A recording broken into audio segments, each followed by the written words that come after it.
and I'm telling you, you do not want to make this same mistake with your dreadlocks. The goal is to make your dreadlocks look the way that you want them to, and a lot of people make this mistake and always have to restart.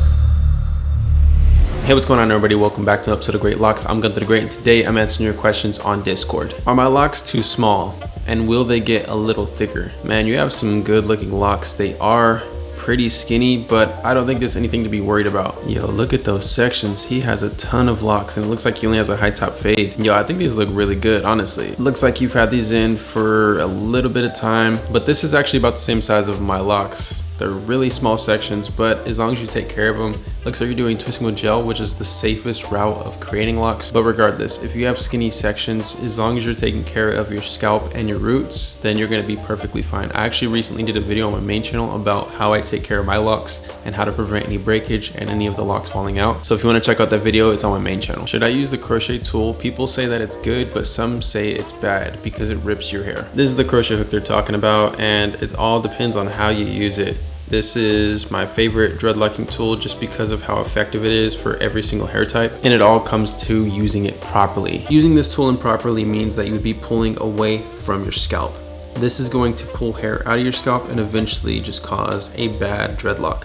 But if you're pulling towards your scalp, just like this, then you're gonna be perfectly fine. That is the only issue you're gonna run into, is if you're pulling hair out of the scalp. If you're pulling sideways, it's gonna be completely fine, and you always wanna pull towards the scalp. But if you take it from me, this is my all-time favorite tool because it works regardless, and you can make your locks look exactly the way that you want them to. And if you just so happen to want to use this on your locks, a link to this is down below, and I would highly recommend it. Are these medium-sized sections or are these large sections? I would definitely call these larger sections. They look like they're about an inch by inch section. Now, there's nothing wrong with that. If you want to accomplish large sections, then this is going to look really good. Now, obviously these wouldn't be considered wicks, but they're pretty close. With you having a very thick hair type, looks like you have a 4C hair type, and having thick sections, the locks are going to be really big. Keep in mind that with tighter curl patterns, the locks become thicker, and with looser curl patterns, the locks become thinner. Not thin is a bad thing, they just turn out thinner. So if you had straight hair and you got locks, they're going to be a lot skinnier than if you were to have a very tight curl pattern and get locks. They're just going to be a lot thicker. Even if both of them have the same section size, it's going to be different. Not very clean. What should I do? I'm actually going to give you a few options that you can do with your hair. Option number one would be to crochet all of your hair to get rid of all that frizz. Crochet hooking can reduce 100% of the frizz as long as you put the time and effort into actually doing it. And the good thing about the crochet hook, especially with your locks already being started, it's going to instantly get rid of the issues that you're having. And when I say issues, it's just solving his problem of getting rid of all the frizz and making it look more clean. The second thing I would recommend is doing retwists and also doing hairstyles. And when it comes to hairstyles, do hairstyles like 2-strand twists, barrel twist,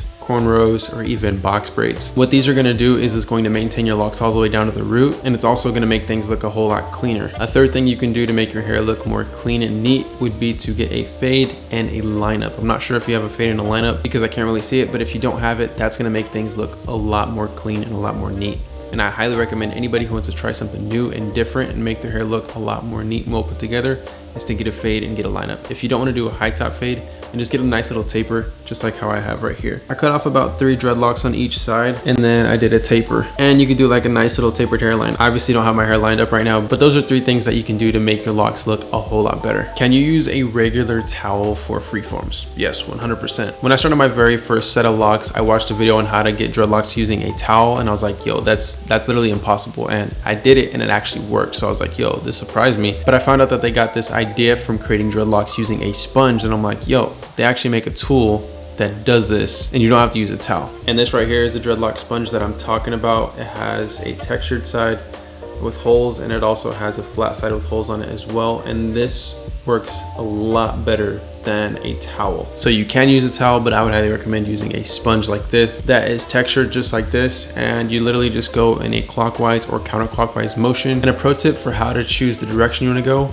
get a close-up look at which way your hair is naturally coiling up and then go in that direction. So if all your coils are coming off the head clockwise, then you want to use the sponge clockwise. And of course you don't have to do that, but it's going to work a lot better if you figure out which way your coils are actually going. But I'll be leaving a link to this Dreadlock sponge down below for you guys as well. Someone tell me, what is my hair type, 3 or a 4? And just by looking at it from here, it looks like you have a 4B.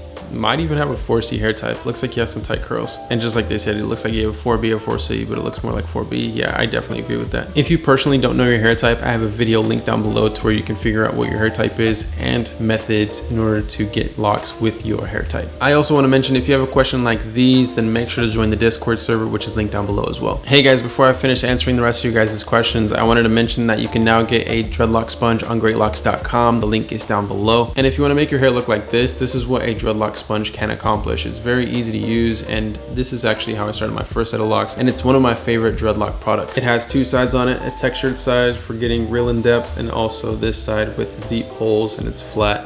And it's just very versatile for creating starter locks. If you've seen people with hair like this, they most likely started out with a sponge, and you can do the same thing as well. So if you want to pick up the Dreadlock sponge, just click the link down below and get it for yourself. Now let's get back to your guys' questions. This is actually a really good question right here. I want to taper hairline when I eventually start dreads, but I got a big forehead. Can I grow the hair on the hairline and flatten it like waves to give the illusion of a smaller forehead? Yo, here's a disclaimer. I've actually done this myself. Now, of course, this is my actual hairline, but yeah, you can grow this hair out a little bit longer and just do your hairline a little bit lower.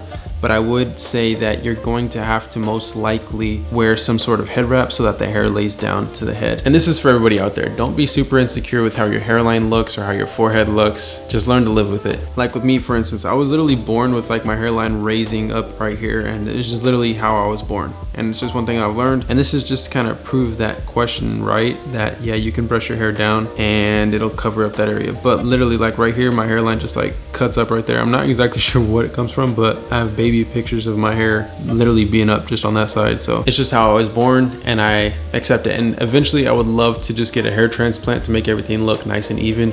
So that'll be happening in the future for me personally. But so if you have the money for a hair transplant, then it's not a bad idea. Is my hair too short on the sides to get twisted? I've been growing out the sides for like a month now. That's pretty good length for only a month of growth. Now, is it too short to get twisted? It is a little short. They can twist this for you with doing twisting with gel. So yeah, it's not too short, but when it comes down closer to your hairline, like above the ear, you're not gonna have much there. You're gonna have to wait a little bit longer for you to actually get some decent twists in for them to last. But it shouldn't stop you from doing this process if you plan on going back to the loctician to do retwists, because then they'll just start developing those locks down there closer to your ear and like kind of the lower hairline. So really, to answer your question, it's yes and no, because it is long enough technically, but it's not going to really hold all that well because there's not a whole lot of hair to actually hold to. And a disclaimer for everyone out there, locks are going to work for you. You just have to put in the time and the effort to actually make it work. You can't just let it go and allow it to do its own thing if that's not the route you want to go. How to dye hair with the least damage.